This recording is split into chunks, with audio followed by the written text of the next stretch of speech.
দৃষ্টি ফেরাচ্ছি বাজারের দিকে। এক মাসের মধ্যে এলাচের দাম কেজি প্রতি বেড়েছে 1000 টাকা। জিরা সহ অন্যান্য মশলার দরও বেড়েছে।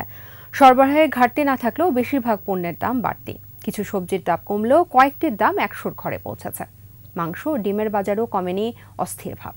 বাজার ঘুরে আরও জানাচ্ছেন পার্থ সারথী। ওয়ালটন ফ্রিজ কিনে অনেকের মতো আপনিও হয়ে যেতে পারেন মিলেনিয়াল। সেরা পণ্যের সেরা অফার। সবজির বাজার আরও চড়েছে। কাঁচামরিচ বিক্রি হচ্ছে প্রতি কেজি 120 থেকে 140 টাকা।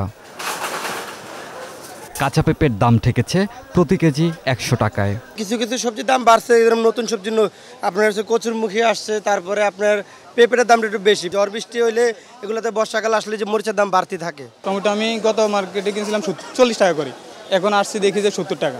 ব্রয়লার মুরগির দাম কিছুটা কমে প্রতি কেজি স্থান ভেদে 210 থেকে 220 টাকায় বিক্রি হচ্ছে। সোনালী ও লেয়ার জাতের মুরগি 350 থেকে 400 টাকায় বিক্রি হচ্ছে।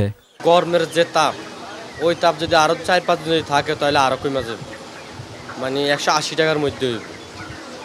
ঠিক আছে বুঝলেন ভাই। আর সোনালী মুরগি গত সপ্তাহে 400 টাকা বেচি অরিজিনালটা, এই সপ্তাহে হলো 380 টাকা। খাসির মাংস আগের মতোই 1100 থেকে 1200 টাকা, আর গরুর মাংসের কেজি 750 থেকে 800 টাকা। টানা যাচ্ছে না ডিমের দামের লাগাম। 1 ডজন ডিম কিনতে ক্রেতার পকেট থেকে যাচ্ছে 150 টাকা।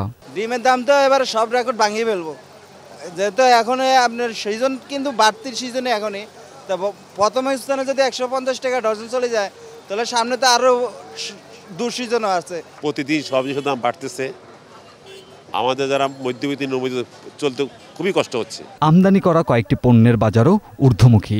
বিশেষ করে জিরা, এলাচ, আদা, রসুনের দরও বাড়তি। এমন সবসময় বাড়ে, তো এবার বাইরে গেছে, অতিরিক্ত বাইরে গেছে। যেমন গত বছর আপনার এলাচের কেজি আসলে আমাদের কিনা আসলে 1800-1900 টাকা, আমরা বেশি 2400 টাকা। এবার আমাদের যেমন 1 কেজি এলাচের 900 টাকা বাইরে গেছে। চাল, ডাল, আটা, ময়দা, সোয়াবিন তেল সহ অন্যান্য নিত্যপণ্য আগের দামে বিক্রি হচ্ছে। পার্থ সারথী, 21 টেলিভিশন, ঢাকা।